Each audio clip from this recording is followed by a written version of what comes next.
Hey guys, Kaiju Kaiser here, bringing you my first deck profile on this channel, and it is a plant deck. Now a little background on my history with plants. I used to play Gigavise back when Redox was at 3 and the baby dragons were at 3. It was really fast, really fun, a bit inconsistent, but it could keep up with dragons. Recently I switched over to a more controlling build of plants, and plants have been something I always like to tinker around with every so often. But with Lone Fire going to 2 in the January ban list, I decided, hey, why not make it a main deck now? So without further ado, here is my plant deck. Now this is Talaya plant deck. I got the idea from Lead Speed. I'll leave a link to his Talaya videos in the description. And since I feel that this deck is where it shines in the monsters, I'm going to get the boring stuff out of the way first. So let's start off with the traps, actually. For traps, now, the deck is incomplete, but what I have right now will work. So I'm playing 10 traps, 10 spells, 20 monsters, which I haven't done since I first started playing Yu-Gi-Oh! When I was a sophomore, and now I'm a senior. So, yeah. 2 Call the Haunted. I would play 3, however, I don't have enough room. And with plants, Call the Haunted is really... you can get more abuse out of it with plants, especially with Lone Fire. And then it'll just float, and it'll become food for Scrap Dragon and such. So, 2 Call the Haunted. I would like to play 3, but again, I don't have the space. Then we play 2 Mirror Force. Now, I've been going back and forth between Mirror Force and Fiendish Chain because effect negation is important this format. With things like Madolches going around, and Dragons, and Felgrand, and Bujins and whatnot, I feel that effect negation is really important. However, Mirror Force does do what I want it to do with Fiendish Chain. Fiendish Chain would just simply hold the monster until I can stall and destroy it. However, Mirror Force would get rid of the problem right away, as well as some other possible problems that might appear. So yeah, 2 Mirror Force. Then I play the 4 staple traps that everyone's playing now: the Solemn, the Torrential, the Bottomless, and the Compulse. And to wrap it up, I play 1 Phoenix Wing Wind Blast, because sometimes you will get your Plant Princesses in hand or something else that you don't want in hand. So it's my discard outlet in the deck, my only discard outlet, sadly. I was thinking about playing Trade-In and Dark World Dealings, however, Trade-In only has 1 target, and Dark World Dealings can also speed up and help the opponent out. So Phoenix Wing Wind Blast does the job. And then 1 Trap Stun. If you have a strong play, or you need to get up your Melia, you just trap stun and go in, and you don't really have to worry. And if you're playing against some sort of chain burn deck or stall deck, and you know you're going to attack for game, you attack, they activate Threatening Roar, chain trap stun, you're good to go. On to the spells now. First up, I'm playing 3 Mystical Space Typhoon. 3 MST is... Of course, you don't like back row, so 3 MST always does the trick. I've been saying my hardest matchup is always Bujin, and I've been seeing a lot of Bujins play Kaiser Colosseum now to protect Yamato and have Yamato be the only monster on the board. And when I was playing a build with only Lances, I was like, dear God, I've lost already, because there was nothing I could really do. So, speaking of Lances, I do also play 2 Lances, because you want to protect Talaya from anything while you only have 1 up, and you want to make sure that your Melia play goes through, because they'll let you make the Melia and then they'll Bottomless Compulse it or something. So Lance will help you get your play through in the event that you draw into this and you don't want to just like blind space. Then we play 2 Miracle Fertilizer. It's like a Monster Reborn for plants. I've been thinking about bumping it up to 3.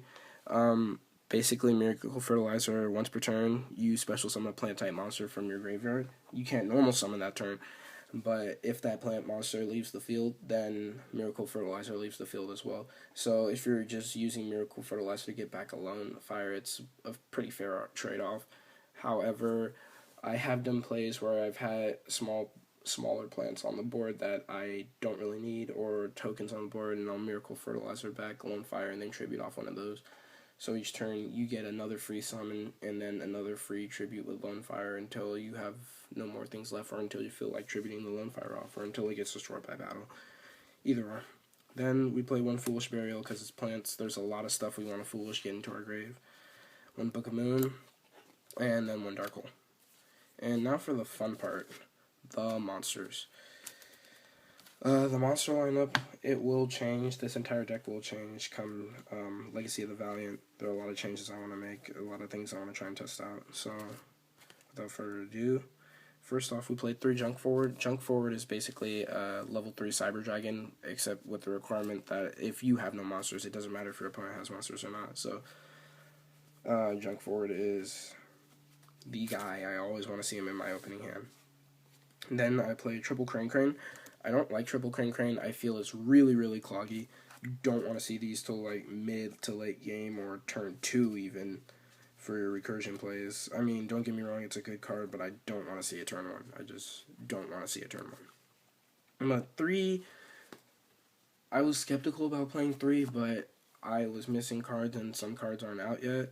So I figured, what the hey, just play 3, and it has been testing well. I mean, occasionally you will open up first turn and you'll cringe a little bit, or you'll open up multiple and then you'll cry a little bit, but it's been working really well for me, so